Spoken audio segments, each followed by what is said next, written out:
Good evening all of you.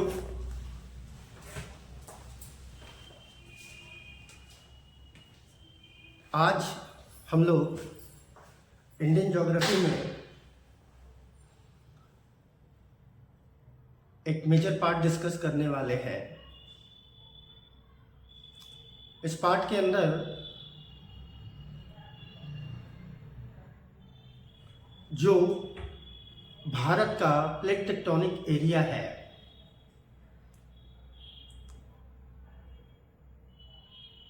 इसका formation कैसे होता है, भारत किस तरह से गोंडवाना लैंड से अलग होकर आज उत्तर पूर्व की ओर गति कर रहा है,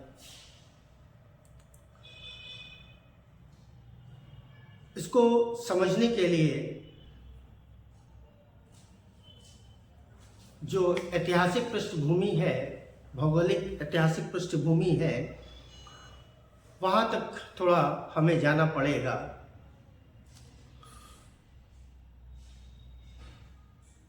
जिसको हम डिटेल में चर्चा करेंगे।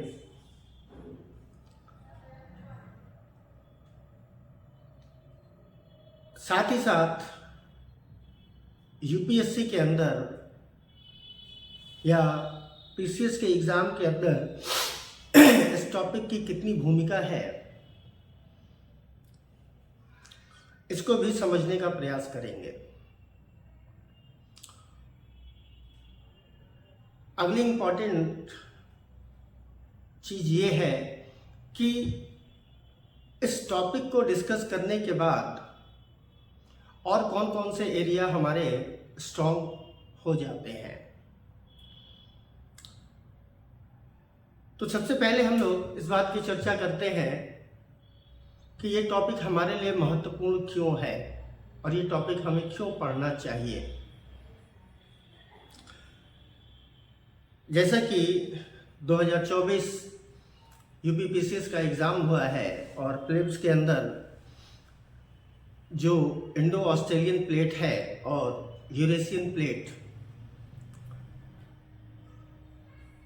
जब कोलाइन करते हैं, अभिसरण करते हैं, तो इनके द्वारा हिमालय का निर्माण होता है। और ऐसे बहुत सारे प्रश्न हैं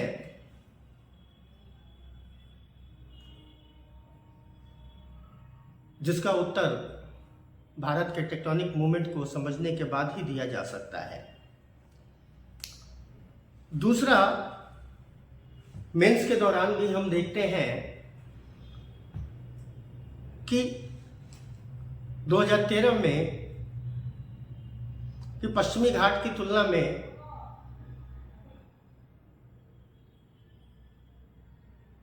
हिमालय के पूर्वोत्तर क्षेत्रों में भूस्खलन की घटना क्यों होती है।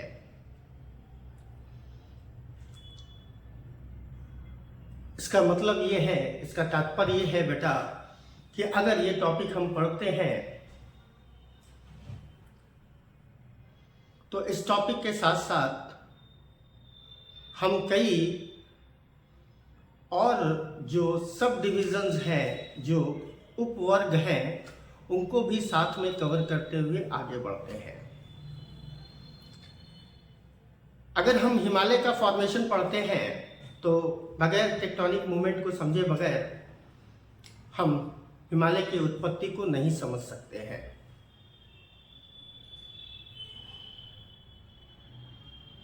अगर पूर्वोत्तर भारत के अंदर भूस्खलन एक आपदा है, एक डिजास्टर है,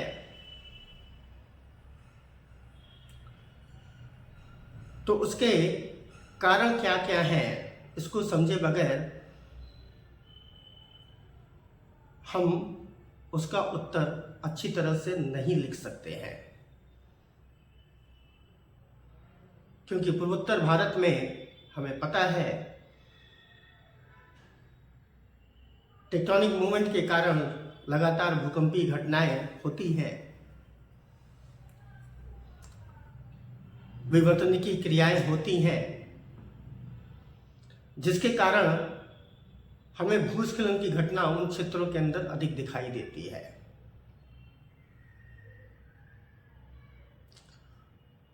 तो हिमालय के फॉर्मेशन को समझने के लिए हमको टेक्टोनिक का मूवमेंट समझना आवश्यक है। लैंडस्लाइड को समझने के लिए या एवलांच को समझने के लिए, जिसे हम हिमस्खलन कहते हैं, उसके लिए हमको टेक्टोनिक मूवमेंट का समझना आवश्यक है। साथ ही साथ भारत में जो भूकंप प्रभावित क्षेत्र है, उन क्षेत्रों को समझने के लिए भी हमें टेक्टोनिक मूवमेंट को समझना आवश्यक है। भारत में जहां जहां पर भ्रंश निर्मित हो रहे हैं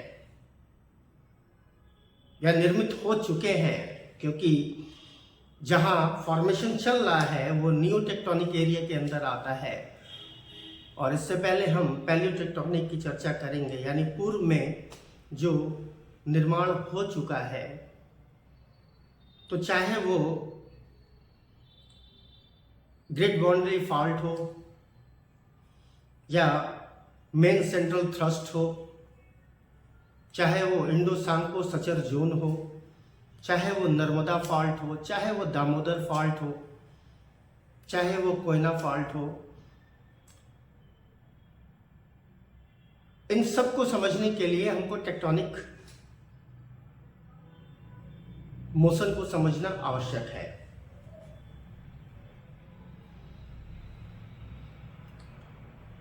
साथ ही साथ वेस्टर्न घाट का अपलिफ्टमेंट क्यों होता है,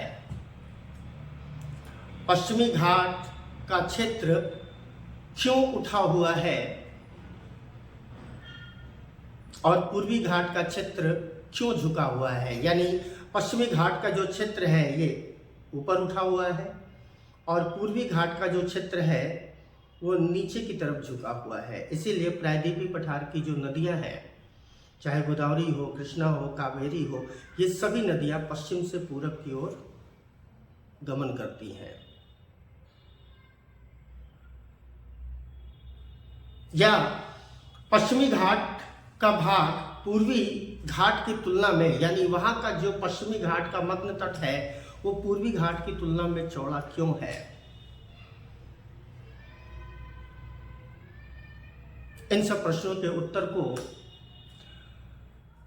हम आसानी से समझ सकते हैं जब हम प्लेट टेक्टोनिक को ध्यान से समझें। साथ ही साथ आगे के कड़ी में अगर इसको हम जोड़ना चाहें तो भारत में जो संसाधन है,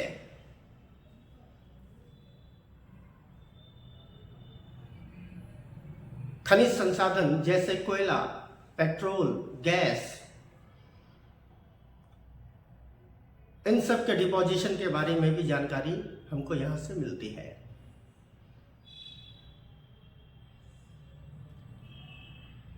पर्यावरणीय इम्पैक्ट भी आप देख रहे हैं। पर्यावरणीय इम्पैक्ट हिमालय के अंदर जो दिखाई दे रहा है वो टेक्टोनिक मूवमेंट के कारण भी हमको दिखाई देता है और मैन मेड भी हमको दिखाई देता है।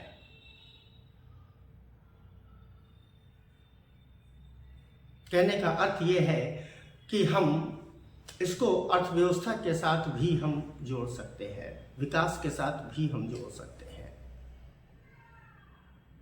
इसलिए ये बहुत अहम टॉपिक है जिसको आज मैं आप लोगों के सामने लेके आया हूं। तो स्टार्ट करते हैं बच्चों।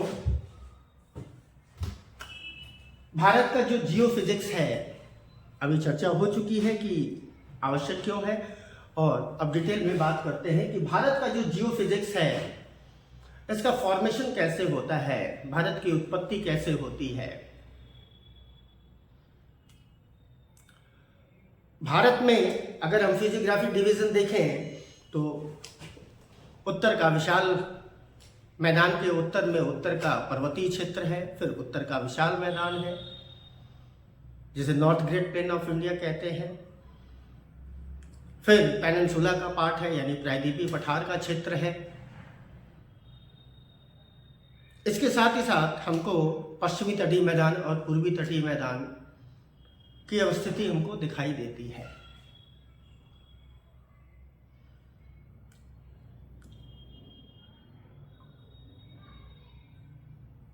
टेक्टोनिक मूवमेंट के अंदर अगर हम समझें तो तकरीबन 200 मिलियन वर्ष पहले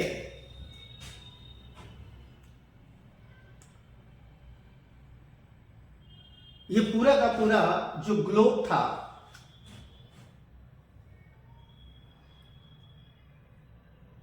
जिसे हम पैंजिया के नाम से जानते हैं, आपको यहां दिख भी रहा होगा बोर्ड के ऊपर कि यहां पर पैंजिया नाम लिखा हुआ है। ये पूरे ग्लोब को हम पैंजिया के नाम से जानते थे। यानी आज जो उत्तरी अटलांटिक महासागर है, दक्षिणी अटलांटिक महासागर है, इंडियन ओशियन है, इन सब का फॉर्मेशन नहीं हुआ था। पैंजिया के आसपास का जो क्षेत्र है, ये जो वाटर बॉडी एरिया है, जो जलीय क्षेत्र है, इसको हमने कहा था पैंथलासा। पैंथलासा।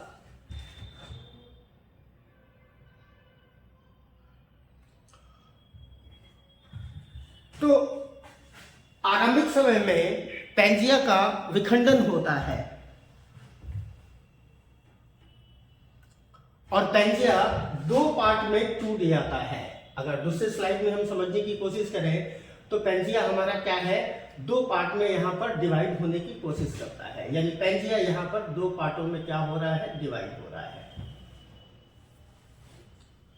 ऊपर वाले भाग को हमने अंगारा लैंड कहा और दक्षिण वाले भाग को हमने गोंडवाना लैंड कहा।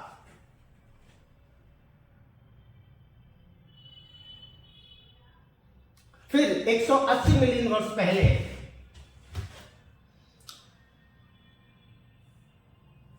अंकारा लैंड दोबारा विभक्त हुआ, इसका डिसइंटीग्रेशन हुआ और ये 2 भागों में बट गया। इस वाले भाग को हमने उत्तरी अमेरिका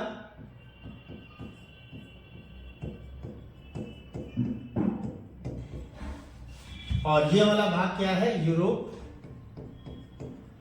और ये वाला भाग क्या है, एशिया, जिसको मिलाकर हमने क्या बोला, यूरेशिया या लॉरेशिया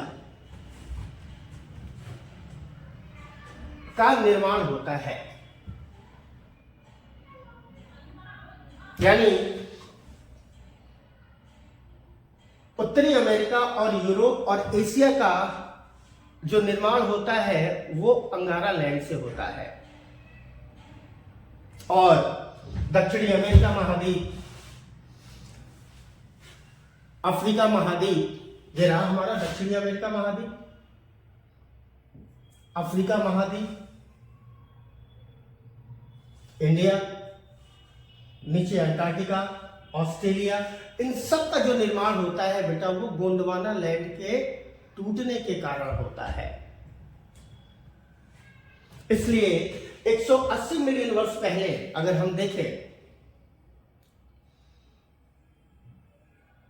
तो उत्तरी अमेरिका महाद्वीप यूरोप से अलग होने लगता है और यहीं पर जो पैंथलासा का जल था वो जल आकर भरता है और उत्तरी अटलांटिक महासागर का निर्माण हो जाता है। क्योंकि ये रचनात्मक किनारे पर है, ये कंस्ट्रक्टिव मार्जिन पर है,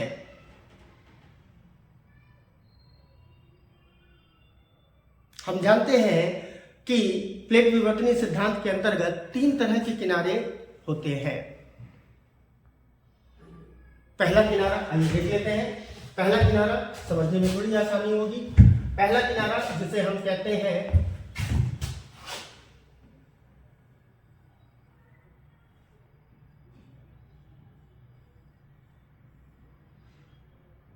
कंस्ट्रक्टिव मार्जिन, कंस्ट्रक्टिव मार्जिन। दूसरा जो किनारा है जिसे हम कहते हैं डिस्ट्रक्टिव मार्जिन। डिस्ट्रक्टिव मार्जिन यानी पहला रचनात्मक किनारा है, दूसरा क्या है, विनाशात्मक किनारा है, और तीसरा जो है जिसे हम क्या कहते हैं, समानांतर। समानांतर समानांतर यानी प्लेट विवर्तनी सिद्धांत के अंतर्गत ये तीन तरह के मार्जिनल किनारे माने जाते हैं। जहां जहां पर हमको डिस्ट्रक्टिव मार्जिन मिलता है, विनाशात्मक मिलता है, विनाशात्मक किनारा मिलता है, उन दो प्लेटों के टकराने से भूकंप, ज्वालामुखी जैसी घटनाएं हमको दिखाई देती है।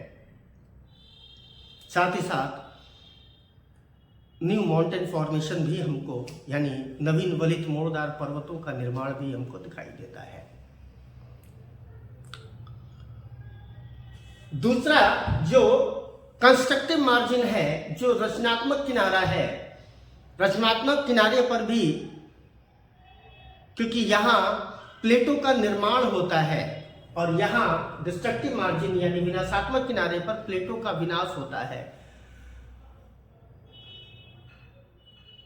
क्योंकि प्लेटें दो प्रकार की होती हैं, एक महाद्वीपीय और दूसरा क्या है, महासागरीय। महासागरीय प्लेट का निर्माण बेसाल्ट से होता है, और महाद्वीपीय प्लेट का जो फॉर्मेशन होता है वो ग्रेनाइट से होता है। तो महासागरीय प्लेट का घनत्व तो अधिक होने के कारण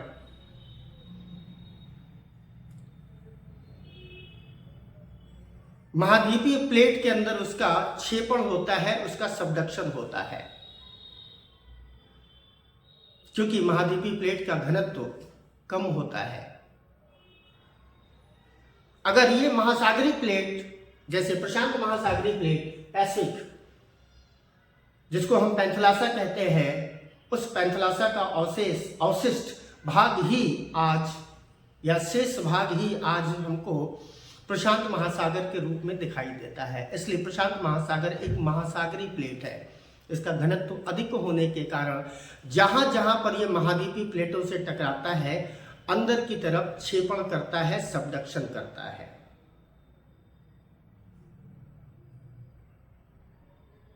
क्षेपण करने के कारण आंतरिक भाग में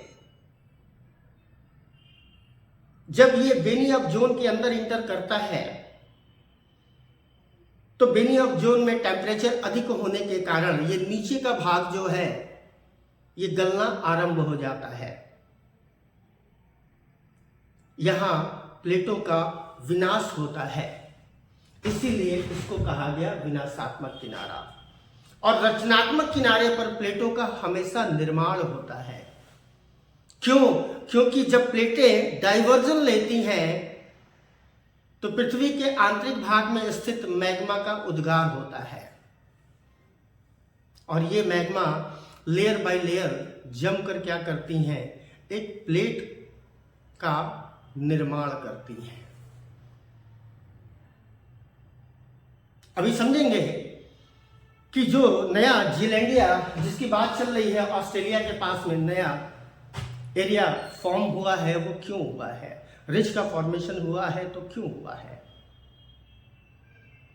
इसलिए जहां मैग्मा का उद्गार हो रहा है बेटा कंस्ट्रक्टिव मार्जिन पर, वहां मैग्मा धीरे धीरे बाहर की तरफ क्या है, आ रहा है, और लेयर बाय लेयर जमकर वो क्या करता है, एक प्लेट का निर्माण कर देता है, एक रिज का निर्माण कर देता है, जिसे हम कटक कहते हैं।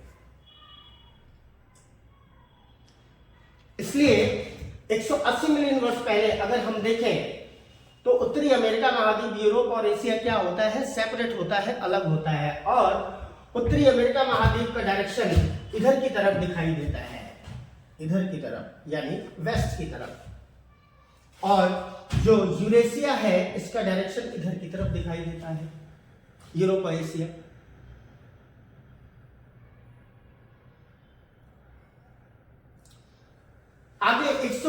मिलियन वर्ष पहले जब आते हैं, तो 120 मिलियन वर्ष पहले अगर हम देखें तो अफ्रीका और दक्षिणी अमेरिका महाद्वीप, अफ्रीका और दक्षिणी अमेरिका महाद्वीप ये भी क्या है, ये भी क्या है, सेपरेट हो रहे थे, अलग हो रहे थे। यानी जो दक्षिणी अमेरिका महाद्वीप है वो इधर की तरफ और अफ्रीका महाद्वीप की शिफ्टिंग इधर की तरफ चल रही थी। आज अफ्रीका इधर की तरफ भी शिफ्ट कर रहा है और इधर की तरफ भी शिफ्ट कर रहा है। क्यों कर रहा है आगे बात करेंगे। जब दक्षिणी अमेरिका महाद्वीप अफ्रीका से अलग हुआ तो यहां पर आकर जल भरा और दक्षिणी अटलांटिक महासागर का निर्माण हुआ। इसीलिए अगले भाग में आपको दिख रहा होगा कि यहाँ पर ये इससे सेपरेट हो चुका है, अलग हो चुका है और नीचे ये जो पार्ट है ये पूरा का पूरा क्या है, दक्षिणी अटलांटिक महासागर का है।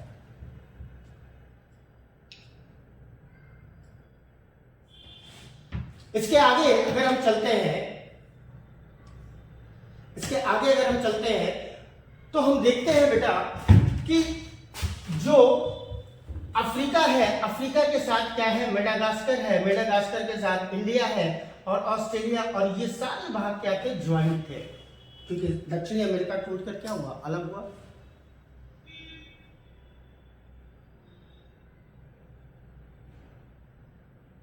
और 180 मिलियन वर्ष पहले हमने देखा क्या हुआ। और अब आते हैं, जब भारत की टेक्टोनिक मूवमेंट को समझने की कोशिश करते हैं तो उसका जो भौगोलिक इतिहास है बेटा वो 80 मिलियन वर्ष पहले से आरंभ हो जाता है। इसलिए भारतीय प्लेट को गोंडवाना प्लेट भी कहा जाता है, क्योंकि ये गोंडवाना लैंड का भाग है।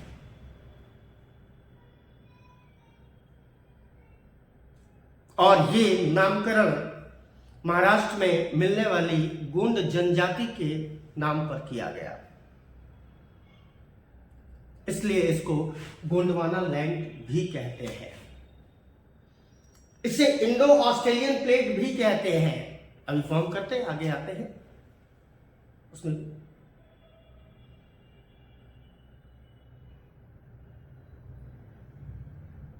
यानी हम इसे गोंडवाना प्लेट भी कह सकते हैं, भारतीय प्लेट भी कह सकते हैं और इंडो ऑस्ट्रेलियन प्लेट भी कह सकते हैं, है? आइए थोड़ा सा इसको, जो इसका विभाजन हुआ उस विभाजन को एक एनिमेटेड वीडियो के द्वारा समझने की कोशिश करते हैं।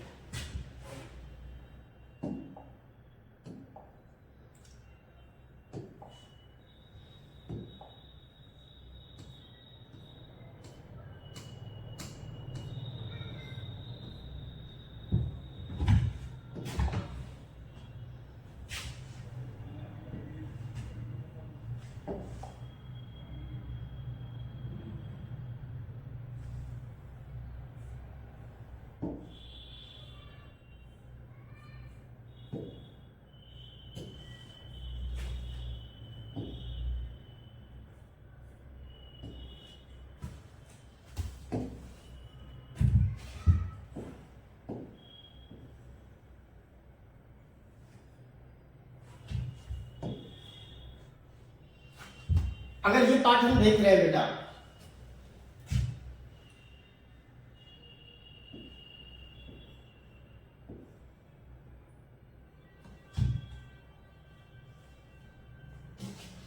ये पूरा का पूरा पार्ट जो है वो किसका है, पैंजिया का।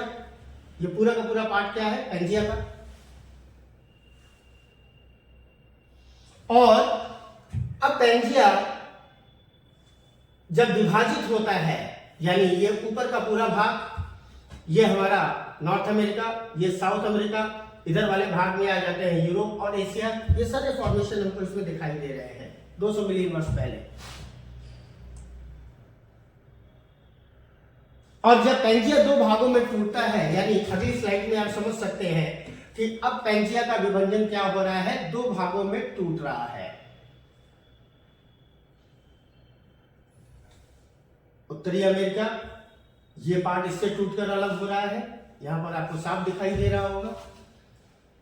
ये पार्ट टूटकर क्या है, सेपरेट हो रहा है।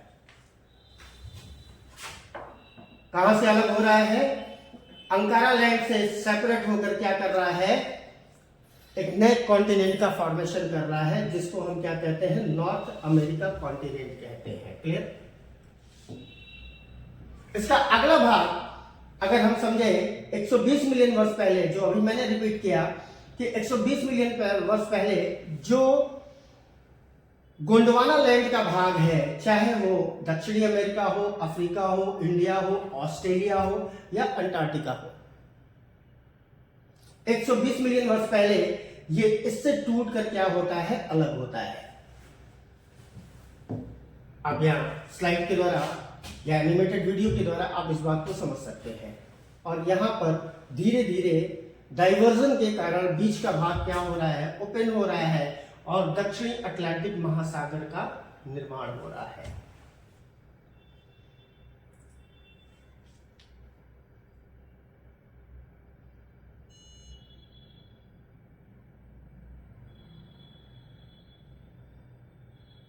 क्लियर है।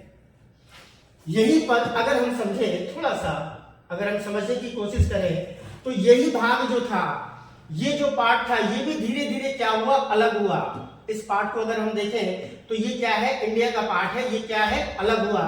और अलग होने के बाद ये भाग धीरे धीरे क्या है, उत्तर की तरफ गतिमान हो गया, यानी नॉर्थवर्ड ये मूवमेंट करना स्टार्ट किया। और आपको दिख रहा होगा कि गोंडवाना लैंड यानी अफ्रीकन से अलग होकर ये प्लेट टूट कर क्या हो रहा है, उत्तर की तरफ जा रहा है और ऊपर जाकर यूरेशियन प्लेट से, अगर इस भाग को हम ध्यान से समझे तो इस भाग के अंदर हमको दिखाई दे रहा होगा कि यहां पर यूरेशियन प्लेट से आकर ये क्या है, टकरा रहा है, यानी यहां पर कन्वर्जन हो रहा है, डाइवर्जन नहीं, कन्वर्जन हो रहा है।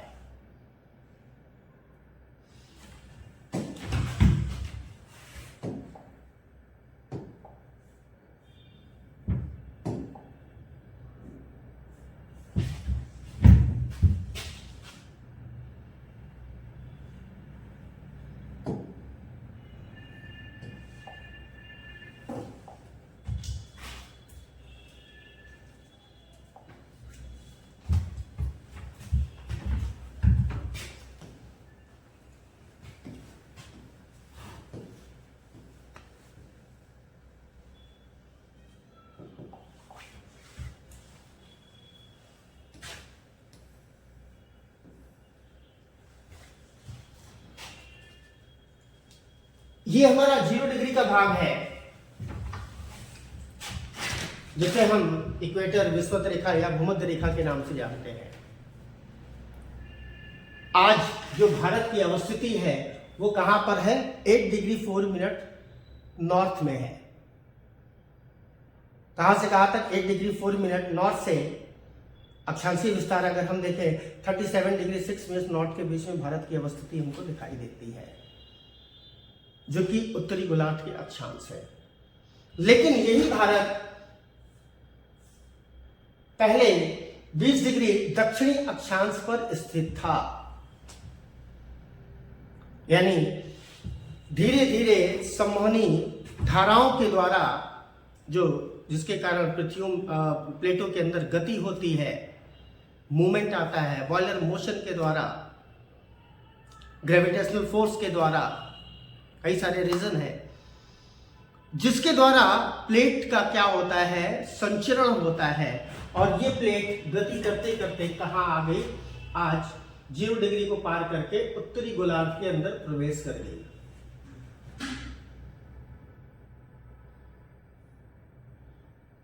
उस समय जो इंडो ऑस्ट्रेलियन प्लेट था, उस समय 12.5 मतलब 12.5 सेंटीमीटर प्रति वर्ष के दर से, यानी 12.5 सेंटीमीटर के प्रति वर्ष के दर से ये क्या है, उत्तर की तरफ ये मूवमेंट कर रहा था। लेकिन आज यही प्लेट उत्तर पूर्व की ओर मूवमेंट कर रहा है, जिसकी गति 4.5 मिलीमीटर प्रति वर्ष है।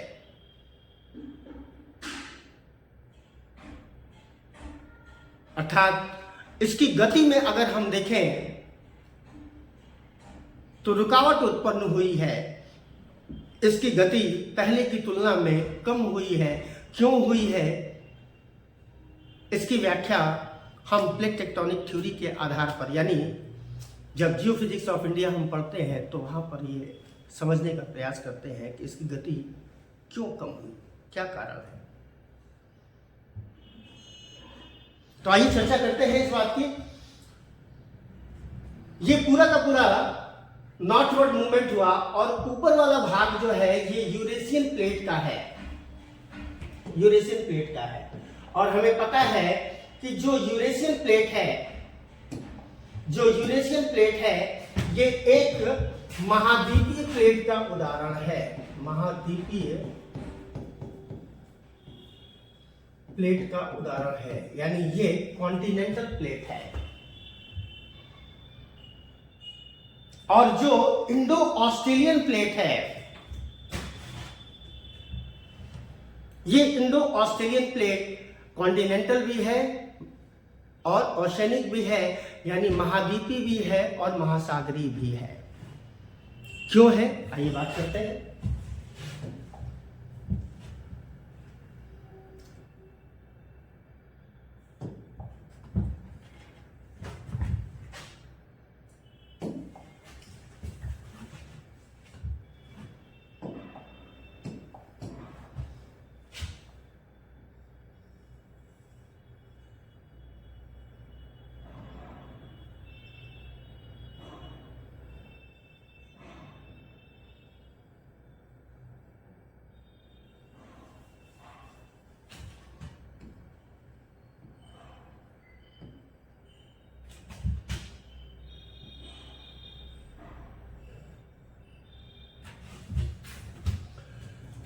अगर हम देखें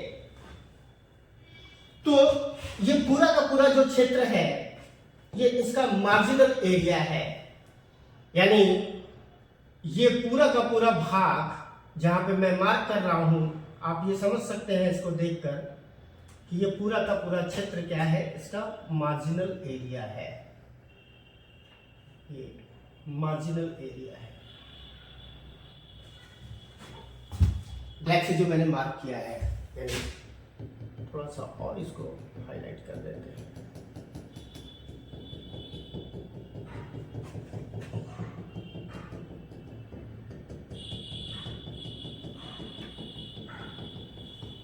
इसको देखकर आप समझ सकते हैं ये पूरा का पूरा क्या है, इंडो ऑस्ट्रेलियन प्लेट है। ये पूरा इंडो ऑस्ट्रेलियन प्लेट है और इंडो ऑस्ट्रेलियन प्लेट में हमको स्पष्ट नजर आ रहा है कि यहां पर जल की अधिकता है, इसलिए ये महासागरीय प्लेट भी है। लेकिन जब वो ऊपर वाले भाग में, ये यूरेशियन प्लेट का भाग है, जब यूरेशियन प्लेट से ये टकराता है तो वहां पर ये महाद्वीपीय प्लेट जैसा व्यवहार करता है। इसीलिए यूरेशियन प्लेट के अंदर इंडो ऑस्ट्रेलियन प्लेट, ये इंडो ऑस्ट्रेलियन प्लेट है और ये क्या है, यूरेशियन प्लेट। इसीलिए इंडो ऑस्ट्रेलियन प्लेट का सबडक्शन यूरेशियन प्लेट के अंदर होता है। क्यों? क्योंकि इसकी तुलना में इसका घनत्व क्या है, डेंसिटी क्या है, अधिक है। लेकिन यहां बेनी ऑफ जोन का फॉर्मेशन नहीं हो पा रहा है, इसीलिए ये क्वेश्चन पूछा भी जाता है कि हिमालय के अंदर ज्वालामुखी का उद्गार क्यों नहीं होता है। उसका कारण ये है क्योंकि यहां पर ये इसकी तुलना में, यानी जो यूरेशियन प्लेट है इसकी तुलना में इसका घनत्व अधिक है। लेकिन पूरी तरह से महासागरीय प्लेट अगर होता तो इसका घनत्व अधिक होता और इसका क्षेपण बेनी ऑफ जोन तक होता। यानी बेनी ऑफ जोन वो क्षेत्र है पृथ्वी के आंतरिक भाग में जहां पर तापमान अधिक होने के कारण प्लेटों का विनाश होने लगता है। इसलिए इस क्षेत्र के अंदर भूकंप तो आता है लेकिन ज्वालामुखी नहीं आता है। कभी आपने नहीं सुना होगा कि तिब्बतन के क्षेत्र में वोल्केनिक एरप्शन हुआ था या पामीर के क्षेत्र में वोल्केनिक एरप्शन हुआ था, कभी नहीं। क्यों? क्योंकि वहां पर बेनी ऑफ जोन का फॉर्मेशन हमको नहीं दिखाई देता है। तो ये जो इसका मार्जिनल एरिया है, जहां पे हम डिस्कस कर रहे थे उस पॉइंट पे आते हैं। ये जो इसका मार्जिनल एरिया है, इस मार्जिनल एरिया के अगर अंदर हम देखें तो ये जो भाग है यहां पर ये रचनात्मक किनारा है।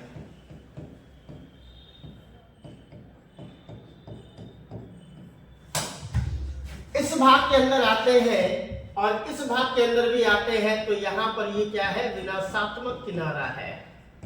ध्यान से समझिएगा।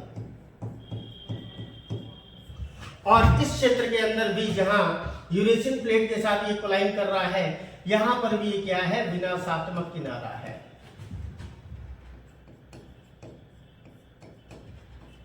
विनाशात्मक किनारा मतलब डिस्ट्रक्टिव मार्जिन। रचनात्मक किनारा का मतलब क्या है? यानी कंस्ट्रक्टिव मार्जिन। इसीलिए जो भाग है अफ्रीकन प्लेट से ये टूटकर अलग होता है और नॉर्थवर्ड ये शिफ्ट होता है, मूवमेंट करता है ये। और ये मार्जिनल किनारा हमको जहां जहां पर हमको दिखाई दे रहा है, उन सभी क्षेत्रों के अंदर हमको ज्वालामुखी की क्रिया दिखाई देती है। यानी वहां पर ज्वालामुखी का उद्भेदन होता है, वोल्केनिक एरप्शन होता है। इसलिए हमको इन क्षेत्रों के अंदर अगर आते हैं, इन क्षेत्रों के अंदर ये जो पार्ट है, इस पार्ट के अंदर हमको कार्लसबर्ग कटक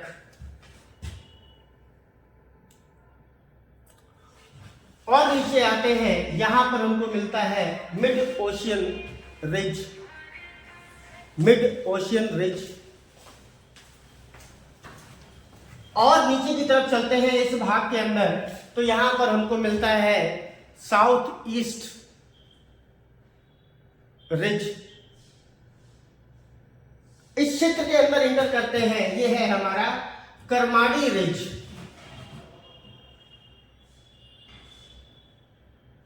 और यहां अगर हम देखें तो इस भाग के अंदर हमको न्यूजीलैंड की अवस्थिति दिखाई देती है।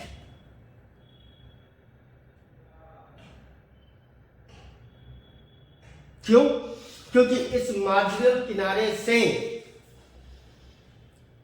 लगातार ज्वालामुखी का उद्गार हो रहा है।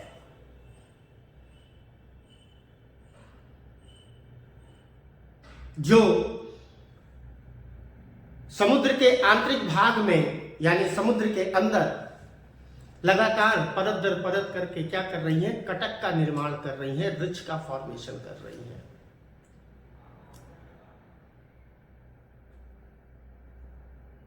इन क्षेत्रों के अंदर दरारी प्रकार के उद्भेदन अधिक हमको दिखाई देते हैं। इसीलिए जो न्यूजीलैंड बना है, इसी प्रक्रिया के कारण बना है। इसीलिए न्यूजीलैंड एक ज्वालामुखी द्वीप का उदाहरण है, वोल्केनिक आइलैंड है। यहां इस भाग के अंदर पश्चिमी प्रशांत महासागरीय प्लेट का क्षेत्र है।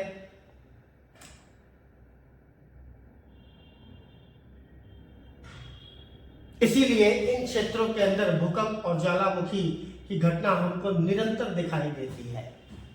और यही मार्जिनल एरिया आगे जाकर जावा, ये पार्ट क्या है? जावा, सुमात्रा, इधर आते हैं तो इस भाग के अंदर हमको 90 डिग्री रिज मिलता है। 90 डिग्री रिज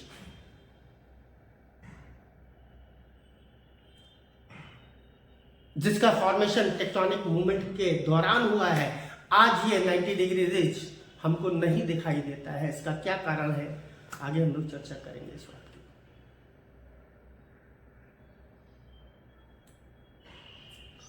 यही पार्ट आगे जाकर आराकान योमा से होते हुए और ये रहा हमारा रूफ ऑफ द वर्ल्ड जिसे हम कहते हैं, पामीर नॉट जिसे हम कहते हैं, पामीर की गांठ हम जिसे कहते हैं, यहां पर जाकर ये मिल जाता है। और फिर से दोबारा अगर हम मैप को थोड़ा सा समझने की कोशिश करें, ये तो इन क्षेत्रों के अंदर ये क्या है, roof of the world, joint of Pamir, और यहां इंटर करता है ये जिसे हम सुलेमान के नाम से जानते हैं पाकिस्तान के अंदर, और नीचे चले आते हैं तो इसे हम तिरथर के नाम से जानते हैं।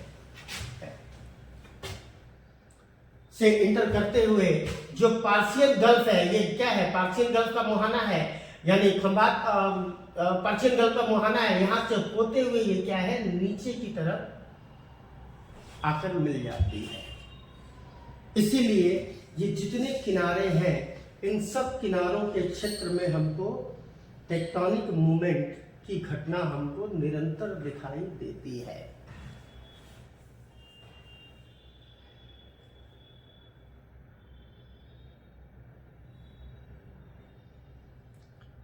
जब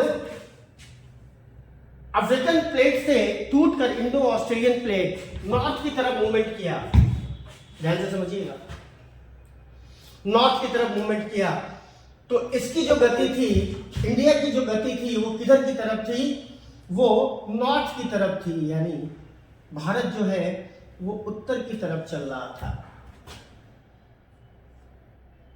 और वहीं जो ऑस्ट्रेलिया है, अगर इस भाग को हम देखें तो जो ऑस्ट्रेलिया है, ऑस्ट्रेलिया का मूवमेंट किधर की तरफ हो रहा था, नॉर्थ ईस्ट की तरफ हो रहा था।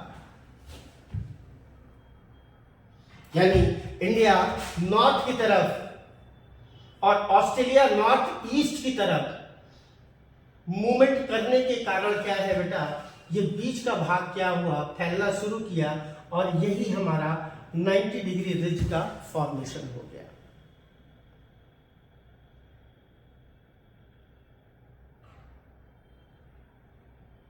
आज भी अगर इस क्षेत्र के अंदर देखें, कांसबर्ग के क्षेत्र में देखें, आज भी जो अरब सागर है वो फैल रहा है। क्यों फैल रहा है? क्योंकि ये रचनात्मक किनारे पर है, नीचे से निरंतर मैग्मा का उद्गार हो रहा है और ये धीरे धीरे क्या है, फैलता जा रहा है। इसलिए आज इसकी जो गति है, जो मोशन है, वो किधर की तरफ है, वो वेस्ट की तरफ है। अरब सागर का फॉर्मेशन कैसे हुआ, इस पर चर्चा करते हैं।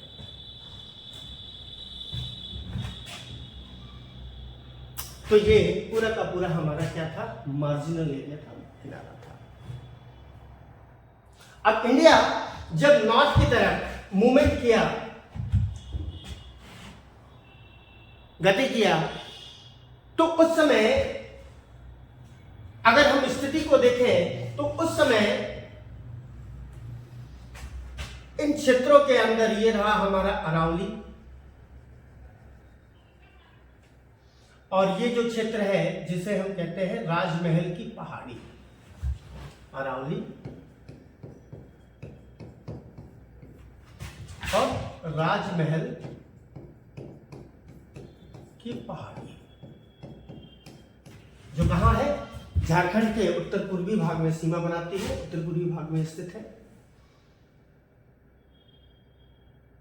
इनका मूवमेंट भी धीरे धीरे क्या हुआ, नॉर्थ की तरफ होने लगा। ये भी साथ में नॉर्थ की तरफ मूवमेंट कर रहे थे। और इन वाले क्षेत्रों में अगर हम समझने की कोशिश करें बेटा, थोड़ा सा अगर इसको एनालाइज करने की कोशिश करें, तो यहां पर हमारा ये पूरा का पूरा क्षेत्र क्या था, ये यूरेशियन प्लेट का क्षेत्र है, यूरेशिया।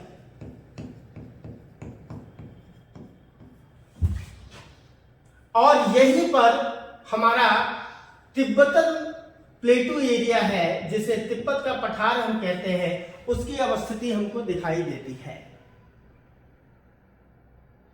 इसके निचले भाग में अगर हम देखें तो इसके निचले भाग में हमको तेथिस सागर की अवस्थिति हमको दिखाई देती है। आज भी तेथिस सागर का जो अवशेष है वो हमको भूमध्य सागर के रूप में दिखाई देता है। इसलिए तेथिस सागर काफी विस्तृत क्षेत्र पर फैला हुआ था।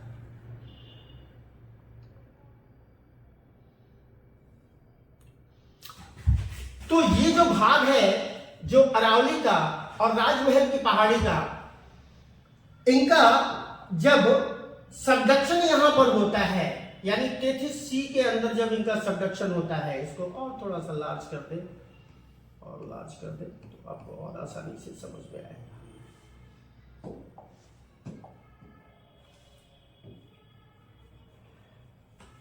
यहां सबडक्शन हो रहा है, इसका भी यहां क्या है, सबडक्शन हो रहा है, छेपन हो रहा है।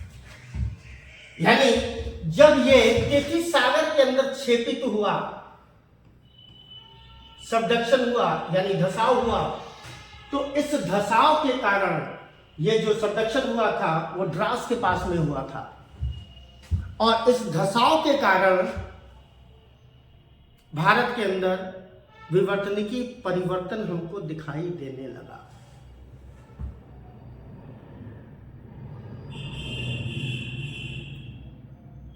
और इसी समय भारत के भौतिकी क्षेत्र के अंदर बहुत सारे परिवर्तन हमको दिखाई देने लगे। सबसे पहला परिवर्तन अगर हम समझें, सबसे पहला अगर परिवर्तन का भाग हम देखें तो इस क्षेत्र में टकराने के कारण, अगर पहला है टकराने के कारण, जब कोलाइन करता है ये, तो टकराने के कारण तीव्र दबाव सक्रिय हुआ, क्योंकि उस समय भारतीय प्लेट बता चुका हूं 12.5 सेंटीमीटर प्रति वर्ष के दर से तीव्र गति से क्या है, आगे की तरफ बढ़ रही थी, और टकराने के कारण इस क्षेत्र के अंदर दबाव पड़ा, और दबाव पड़ने से काराकोरम का निर्माण होता है। बहुत तीव्र गति से दबाव सक्रिय हुआ, और जैसे ही, अगर इस हैंड को हम समझे, इस हैंड को थोड़ा सा समझने की, ये स्ट्रेट है, और जैसे ही दबाव पड़ा, ये टक्कर हुआ, ये धीरे धीरे क्या हुआ, फोल्ड होने लगा, ये, और ये बीच का भाग क्या हुआ, ऊपर की तरफ उठ गया।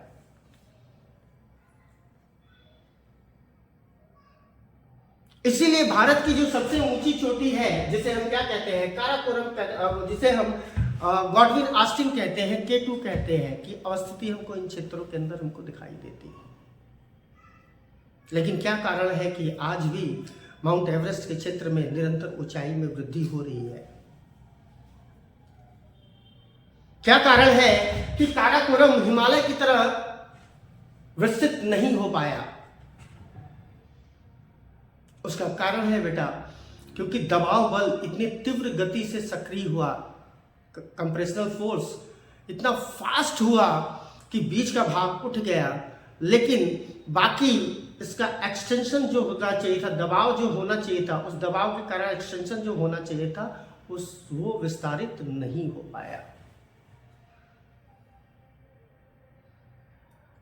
इसीलिए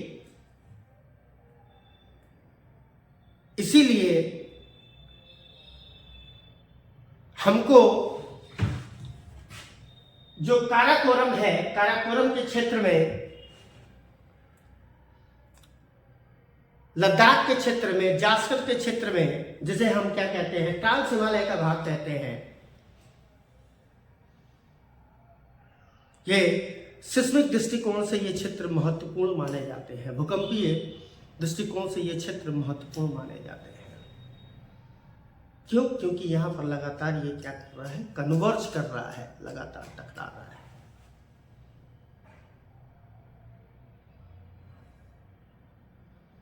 दूसरी घटना यहां पर क्या होती है बेटा? पहला तो फॉर्मेशन, दूसरी घटना क्या होती है कि जैसे ही इस भाग का सबडक्शन इस क्षेत्र के अंदर होता है, यानी ऊपर तिब्बत का पठार,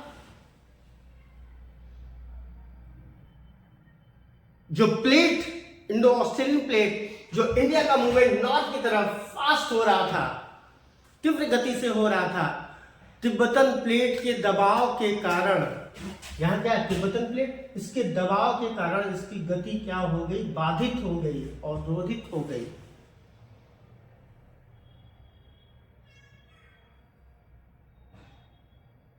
जिसके कारण आज इंडिया का जो मूवमेंट है वो पहले नॉर्थ की तरफ था बेटा, और आज किधर की तरफ हो गया है, नॉर्थ ईस्ट की तरफ हो गया है।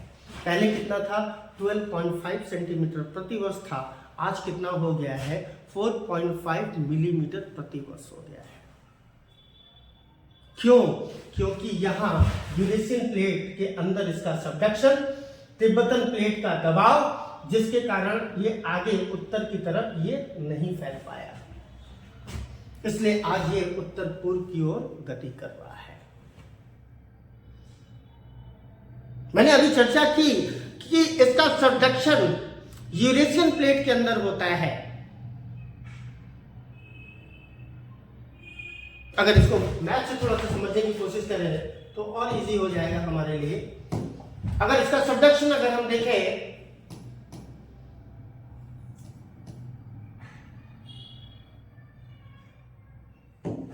इस मैथ से ज्यादा क्लियर होता है? ये इंडिया सब कॉन्टिनेंट है और ये क्या है, यूरेशियन कॉन्टिनेंट है। और जो भारतीय प्लेट है ये अंदर की तरफ सबडक्ट कर रही है, अंदर की तरफ क्षेपित हो रही है। कहां? यूरेशियन प्लेट के अंदर।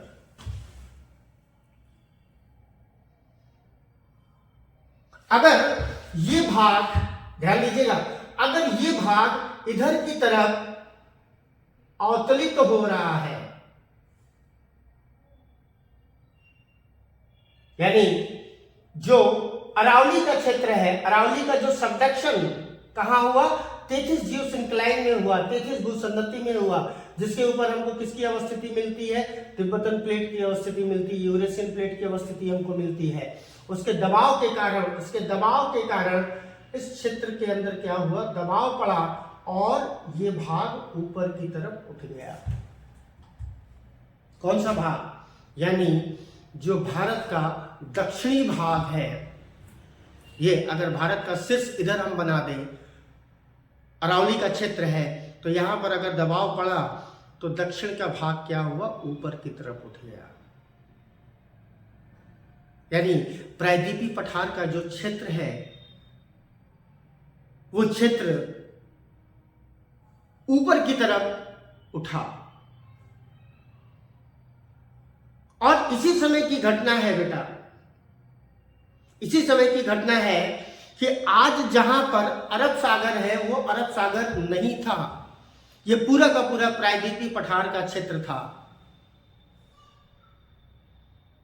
पूरा का पूरा प्रायद्वीपीय पठार का क्षेत्र था। और इस प्रायद्वीपीय पठार का जब उत्थापन होता है, अपलिफ्टमेंट होता है, यानी यहां पर दबाव पड़ा और यह भाग ऊपर की तरफ उठा, जिसके कारण यह भाग ऊपर नहीं उठ पाया और यह नीचे धंस गया।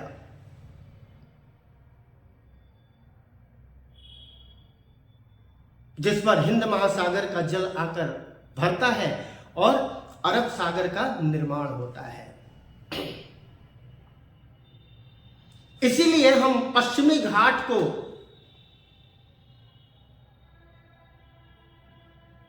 भ्रंश कगार कहते हैं, फॉल्ट एरिया कहते हैं। क्यों? क्योंकि जैसे ही ये भाग ऊपर की तरफ उठा, ये भाग क्या है, नीचे की तरफ चला गया।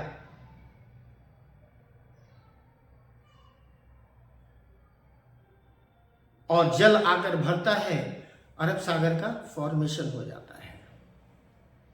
इसीलिए जो भारत का अगर हम ढाल देखें, प्रायद्वीपीय पठार के क्षेत्र का ढाल देखें, तो प्रायद्वीपीय पठार के क्षेत्र में नदियों का जो ढाल है, जो स्लोप है, वो हमको पश्चिम से पूरब में दिखाई देता है। चाहे वो गोदावरी हो, कृष्णा हो, कावेरी हो, ये सभी नदियां जो कभी अरब सागर में जाकर गिरती थीं, जब इसका फॉर्मेशन नहीं हुआ था तो उधर की तरफ ये गिरती थी, और बाद में जब पश्चिमी घाट ऊपर की तरफ उठा, तो इसका ढाल पश्चिम से पूरब की ओर हो गया। इसीलिए ये सारी नदियां, गोदावरी, कृष्णा, कावेरी, ये सारी नदियां आज बंगाल की खाड़ी में गिरती हैं।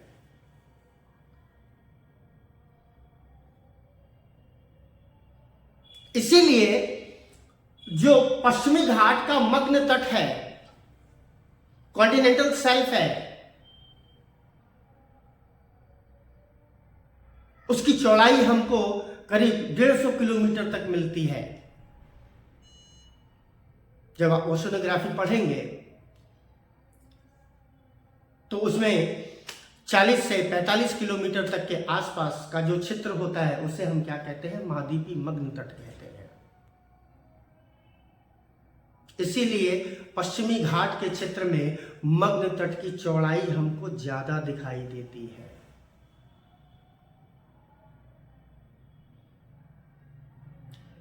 प्रायद्वीपीय पठार के क्षेत्र में जैसे ही यहां पर सबडक्शन होता है,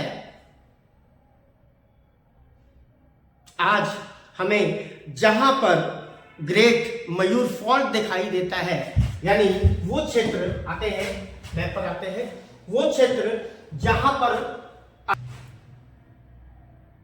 कर्नाटक में ब्रह्मगिरी से और उत्पन्न होने के बाद ये क्या करती है? फॉल्ट लाइन में चलती है। यही हमारा क्या है? ग्रेट मयूर फॉल्ट का एरिया है। क्यों? क्योंकि ये दक्षिण का भाग पूरी तरह से ऊपर नहीं उठ पाया, इसलिए इस क्षेत्र के अंदर भ्रंश का जन्म हुआ, दरार का जन्म हुआ, फॉल्ट का जन्म हुआ, जो कहना चाहो कहो।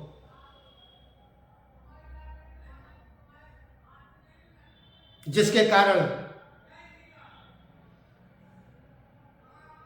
जो दक्षिण का भाग है, ये दक्षिण का भाग है, दक्षिण का भाग क्या है? इस प्रकार से ऊपर की तरफ उठा हुआ है। इसीलिए आप देखो, चाहे इंडिया के अंदर आप देखो, दक्षिण भारत की सबसे ऊंची चोटी अनाई मुद्दी के ऊपर गए दोद्दा बेटा, दोद्दा बेटा के ऊपर गए कहां? कुद्रेमुख, कुद्रेमुख के ऊपर गए कहां? महाबलेश्वर, महाबलेश्वर से ऊपर गए क्या? कलसूबाई है।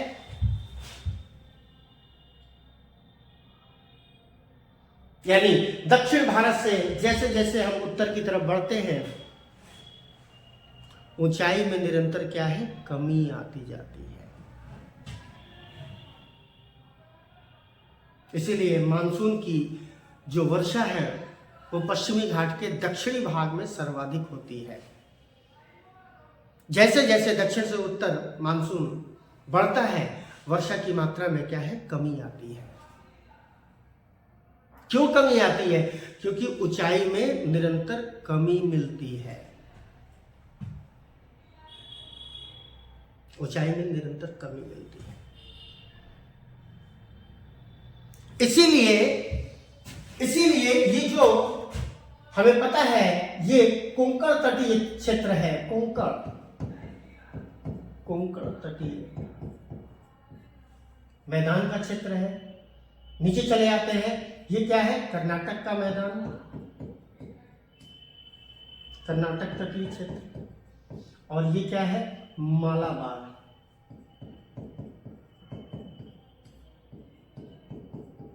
मालाबार तटीय क्षेत्र। सारे आंसर यहीं से निकलते हैं। जैसे ही हमको पता है दक्षिण का भाग क्या है? ऊपर की तरफ उठा हुआ है, पश्चिम का भाग ऊपर की तरफ उठा हुआ है, ढाल किधर की तरफ है? पूर्व की तरफ है। इसीलिए दक्षिण से उत्तर जैसे जैसे जाते हैं, ऊंचाई में निरंतर कमी मिलती है। इसीलिए मालाबार का जो तटीय क्षेत्र है उमज्जित है, समुद्र से ऊपर निकला हुआ है, उठा हुआ है। और जो कर्नाटक का तटीय क्षेत्र है, कोंकण का तटीय क्षेत्र है, गुजरात का तटीय क्षेत्र है, ये क्षेत्र क्या है? निमज्जित है, निमज्जित है।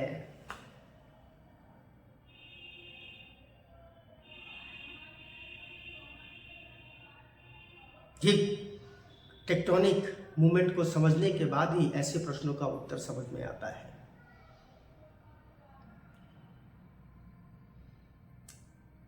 इसीलिए पश्चिमी घाट का पश्चिमी भाग उठा हुआ है।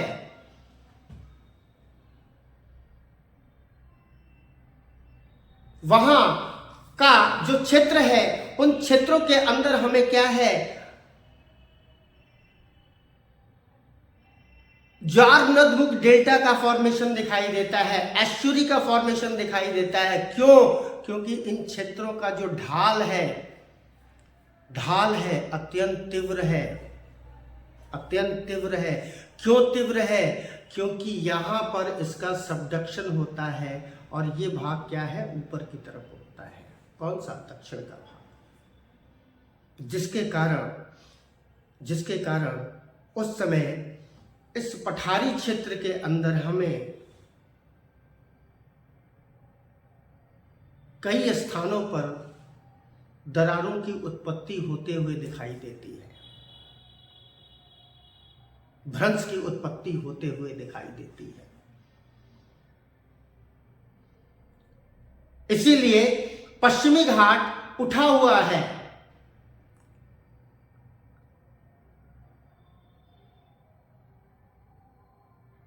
जब इस भाग का, जहां पर अरबियन सी है, इसका सबडक्शन नीचे की तरफ हुआ, जब ये नीचे की तरफ अवतलित हुआ तो भारतीय प्लेट ने दक्षिणी गोलार्ध से अपनी यात्रा शुरू की और आज उत्तरी गोलार्ध के अंदर स्थित है। यानी इसी दौर के बीच में अगर हम समझे, एक है, समझते हैं इसको मैप से।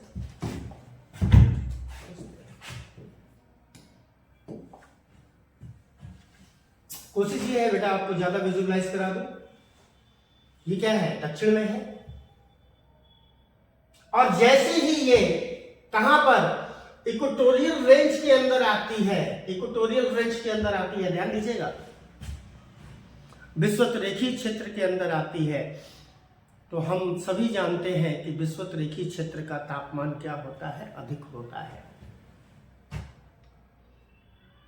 तापमान अधिक होने के कारण हवाएं जो है वो गर्म होती हैं, वो ऊपर की तरफ उठती हैं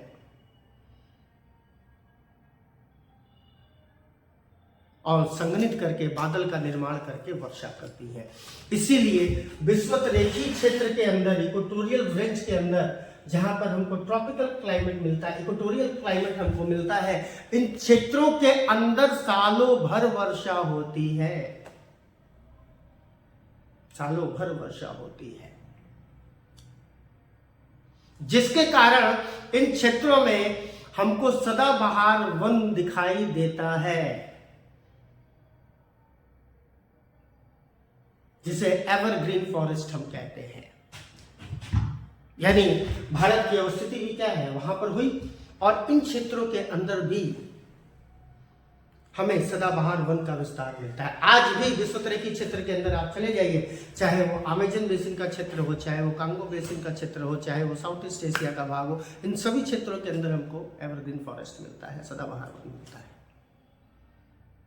क्यों? क्योंकि इन क्षेत्रों के अंदर सालों भर वर्षा होती है।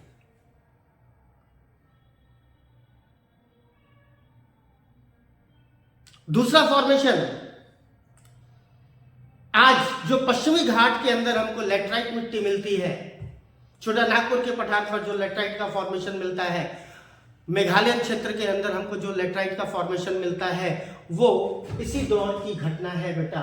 जब भारत की अवस्थिति इन क्षेत्रों की थी, तो यहाँ पर अत्यधिक वर्षा के कारण, क्योंकि लेटराइट का जो निर्माण होता है वो निश्चालन की प्रक्रिया के द्वारा होता है, लीचिंग के द्वारा होता है, इसलिए यहां पर निश्चालन की प्रक्रिया के द्वारा लेटराइट मृदा का निर्माण हुआ। तो यहां पर वनों का विस्तार हो चुका था, और जब यहां सबडक्शन हुआ, तो इस सबडक्शन के कारण ये जो क्षेत्र था, जिसे अरब सागर कहते हैं, ये क्षेत्र ऊपर की तरफ नहीं उठ पाया, ये अवतलित तो हो गया। साथ ही साथ क्योंकि जहां पर वनस्पतियां हैं वहां पर जीव जंतु भी होंगे, यानी बायोडायवर्सिटी भी होगी। इसलिए जब ये क्षेत्र अवतलित हुआ तो इसके साथ जो वनस्पतियां थीं, जो जीव जंतु थे, वो सभी के सभी क्या हुए, नीचे की तरफ अवतलित हो गए। फिर नदियों ने धीरे धीरे इसके ऊपर लेयर बाय लेयर क्या किया, डिपोजिशन किया, निक्षेपण किया, और तापमान और दबाव के कारण हमें पेट्रोलियम, गैस, कोयला, इन सब का निक्षेप मिलने लगा। इसीलिए आज जो बॉम्बे हाई है, ये क्षेत्र कौन सा है, बॉम्बे हाई, बॉम्बे हाई, गुजरात का क्षेत्र, इन सब क्षेत्रों के अंदर बेटा हमको पेट्रोलियम डिपोजिशन मिलता है।